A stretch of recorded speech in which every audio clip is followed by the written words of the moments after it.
염증의 원인을 모두 알았다면 이제 어떻게 해야 하는지 이야기해 봅시다.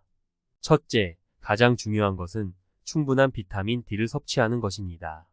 최소 1만 IU를 복용하고 만성적인 문제라면 더 많이 섭취하세요.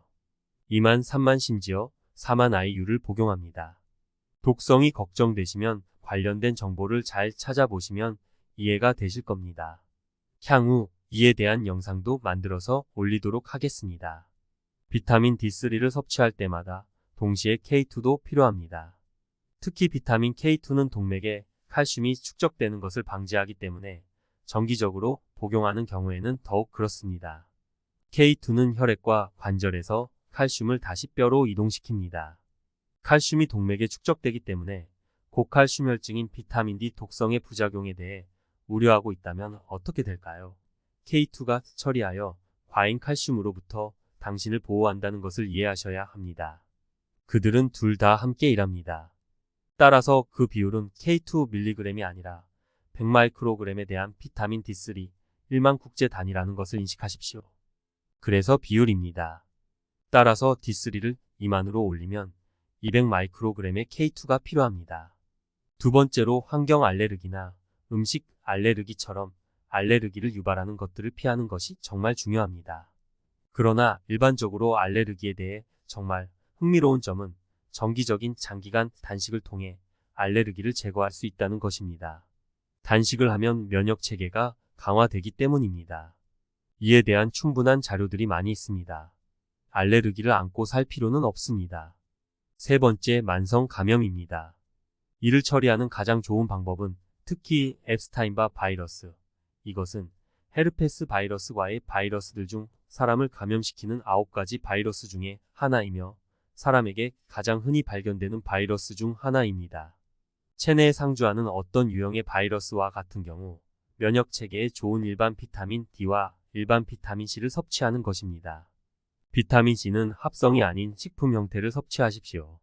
마늘, 백리향, 오레가노 오일과 같은 것들은 부작용이 없기 때문에 항균성 허브도 좋습니다. 네 번째, 어떤 장문제에 대해서도 정말 좋은 형태의 아연인 아연 L-카르노신이 있습니다. 카르노신은 심장세포의 칼슘 반응을 강화하여 심장 근육이 보다 효율적으로 수축할 수 있도록 합니다. 심장마비와 같은 심장 문제의 경우 심장마비를 예방하는 것과 같은 것입니다. 다섯 번째, 최고의 비타민 중 하나는 비타민 E지만 저는 토코페롤보다는 300mg의 토코트리에놀을 복용하겠습니다. 50배나 더 강하기 때문에 매우 중요합니다. 그리고 그것은 실제로 심장의 자유 라디칼 손상과 염증 청소에 크게 도움이 됩니다. 비타민 E는 동맥 내부의 염증과 간의 염증을 크게 줄일 수 있습니다.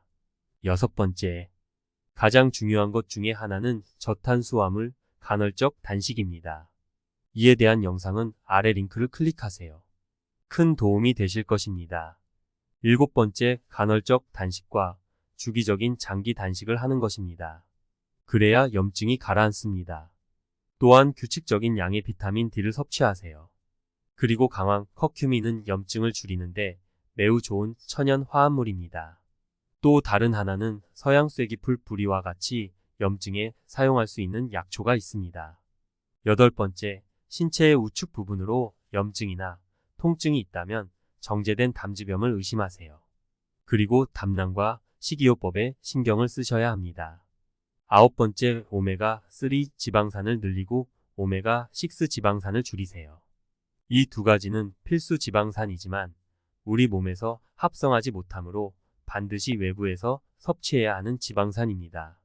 오메가3와 오메가6의 비율이 1대4 정도이면 적당합니다. 서구화된 식사에서 현대인은 오메가3와 오메가6 섭취 비율이 1대15 또는 1대16 정도로 오메가6를 과다하게 먹고 있다는 것을 인지하세요. 열 번째, 철분입니다. 곡물 철분 강화로 인해 철분 과다 섭취가 문제가 될 수 있다는 것을 인지하세요. 여기까지 염증에 대한 높은 수준의 이해를 했습니다. 도움이 되셨다면 좋아요, 구독 눌러주세요. 시청해 주셔서 감사합니다.